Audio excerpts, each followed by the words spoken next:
ជំរាបសួរបងប្អូនទាំងអស់គ្នាក្នុងក្តីស្រឡាញ់របស់ព្រះថ្ងៃនេះខ្ញុំក៏មុនដំបូងចង់អរគុណដល់លោកគ្រូចែករំលែកពេលវេលាដល់ខ្ញុំ5នាទីចា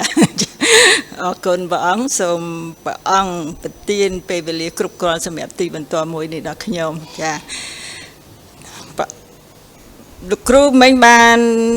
នាំយើងឲ្យស្គាល់អំពីអត្តសញ្ញាណរបស់យើងជាគ្រីស្ទៀនហើយគាត់បានឲ្យយើងនាំមនុស្សថ្វាយព្រះអញ្ចឹងនៅពេលដែលយើងបានស្គាល់ព្រះខ្ញុំជឿថាគ្រប់គ្នាមានរបៀបមកចូលរកព្រះរបៀបផ្សេងអញ្ចឹងពេលនេះខ្ញុំចង់ធ្វើទីបន្ទាល់មួយថាខ្ញុំក្លាយជាគ្រីស្ទៀនដោយរបៀបណាចាការដែលដើរចែកចាយដំណឹងល្អខ្ញុំធ្លាប់ឮខ្ញុំមានមិត្តភ័ក្តិម្នាក់ជនជាតិសិង្ហបុរីចាគាត់ហៅខ្ញុំជឿព្រះចាប៉ុន្តែគាត់ហៅខ្ញុំថាអ្នកចិន្តាអ្នកជឿព្រះទៅប៉ុន្តែអ្នកមិនត្រូវជឿព្រះណាទៀតឡើយគាត់គំរាមខ្ញុំចាមិនឲ្យជឿព្រះណាក្នុងពេលនោះខ្ញុំអត់ទទួលយកចាខ្ញុំថាល្អអីតែម្នាក់ឯងអញ្ចឹងមិនក៏ហាមគេព្រះណាក៏ល្អដែរចាខ្ញុំមានគំនិតបែបនេះខ្ញុំអត់បានទទួលជឿព្រះទេរហូតអញ្ចឹងខ្ញុំចូលដល់ទីបន្ទាល់របស់ខ្ញុំតើខ្ញុំក្លាយជាគ្រីស្ទៀនដោយរបៀបណាចានៅឆ្នាំ2010ខ្ញុំមានព្យុះជីវិតមួយដ៏ធំចូលក្នុងជីវិតរបស់ខ្ញុំ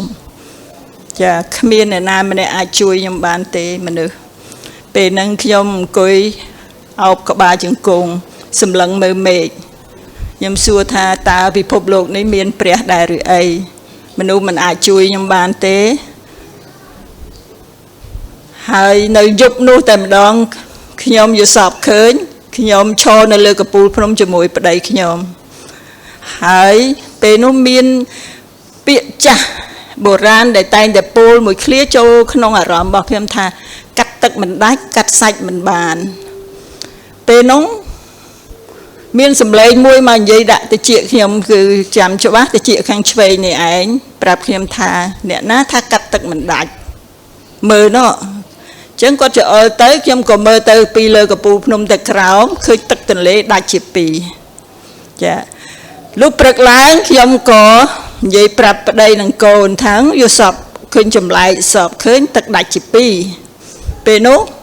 ក៏កូននឹងប្តីឆ្លើយព្រមគ្នាថាអូនឹងជាសាច់រឿងមួយនៅក្នុងព្រះគម្ពីរហើយអ្នកចិត្តខាងខ្ញុំម្នាក់ទៀតគាត់ឮគាត់ថាអូបងចង់អានព្រះគម្ពីរនៅចិត្តខាងខ្ញុំមានព្រះគម្ពីរគាត់រត់ទៅយកព្រះគម្ពីរមកឲ្យខ្ញុំអានពេលនោះខ្ញុំបើក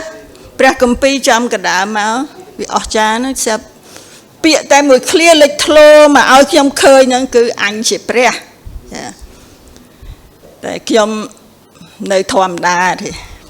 ស្វែងរកព្រះហើយឃើញអញជាព្រះហើយនៅធម្មតាទៀតខ្ញុំអានសភៅជាច្រើនសភៅពុទ្ធសភៅអី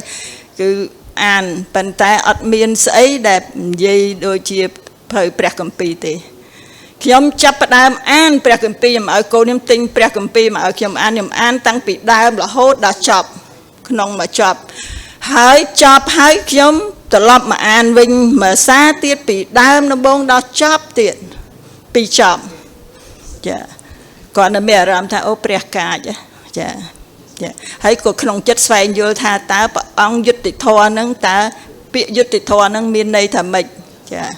ពេលហ្នឹងព្រះអង្គក៏បំភ្លឺថាភាពយុត្តិធម៌គឺជាភាពត្រឹមត្រូវមួយព្រះអង្គនឹងឈរចំកណ្ដាលដើម្បីជាភាពត្រឹមត្រូវខ្ញុំពេលហ្នឹងខ្ញុំក៏ស្ងប់ទៅចាហើយខ្ញុំបានអានដែលព្រះគម្ពីរហ្នឹងរឿងដែលកើតហ្នឹងគឺ2010តែរហូតមកដល់2015បានខ្ញុំទៅពហិយថ្វាយខ្លួនថ្ងៃខ្ញុំទៅពហិយថ្វាយខ្លួនថ្ងៃខ្ញុំធ្វើពិធីជំនួចទឹកហើយអ្នកចិត្តខាងខ្ញុំអូគេជ្រួលច្បល់គេសួរខ្ញុំថាអូបងឯងធ្វើពិធីលាងបាបហ៎ខ្ញុំថាទេ ខ្ញុំមានបាបខ្ញុំដែរធ្វើបាបអ្នកណាខ្ញុំគ្មានបាបទេខ្ញុំទៅនេះគឺទៅទទួលព្រះយេស៊ូវប្រកាសឲ្យពិភពលោកដឹងថាខ្ញុំទទួលព្រះយេស៊ូវជាព្រះរបស់ខ្ញុំគឺខ្ញុំមានតែប៉ុណ្្នឹងឯងគ្រូកងវាបញ្យល់អីអត់អីទេខ្ញុំគ្រាន់តែចង់ប្រកាសថាខ្ញុំទទួលព្រះយេស៊ូវជាព្រះរបស់ខ្ញុំតែប៉ុណ្្នឹងចាហ្នឹងហើយចាប់តាំងពីពេលនោះមកខ្ញុំដើរចូលពហិយគឺដើរយ៉ាងសង្ហាគឺដើរយ៉ាងក្លាហានដើរមិនខ្មាស់អៀនហើយគឺចាប់ពីពេលនោះគឺព្រះអង្គខ្ញុំជឿថាព្រះអង្គគង់នៅក្នុងខ្ញុំគឺខ្ញុំមិនដែលខ្មាស់អៀននឹងប្រកាសថាខ្ញុំជាអ្នកជឿព្រះយេស៊ូវសោះឡើយចារហូតមកដល់សប្តាហ៍ថ្ងៃនេះចាហ្នឹងហើយអញ្ចឹងទីមតលខ្ញុំខ្លីប៉ុណ្ណឹងព្រោះខ្ញុំមាន5នាទីខ្ញុំខ្លាចខាតម៉ោងអ្នកក្រោយអញ្ចឹងខ្ញុំចង់ប្រាប់បងប្អូនថាខ្ញុំបានដាក់ចំណងជើងទីបន្តខ្ញុំនេះគឺដើមដំបូងខ្ញុំនឹងព្រះអញ្ចឹងខ្ញុំបានស្គាល់ព្រះគឺក្នុងសុបិនរបស់ខ្ញុំដោយការអំពាវនាវរកព្រះចាអញ្ចឹងទាំងអស់គ្នាសិតតែមានដើមដំបូងយើងជាមួយព្រះអញ្ចឹងបងប្អូនថ្ងៃនេះខ្ញុំធ្វើពិធីបន្តដើមដំបូងខ្ញុំនឹងព្រះតែខ្ញុំជឿថាបន្ទាប់មកបងប្អូននឹង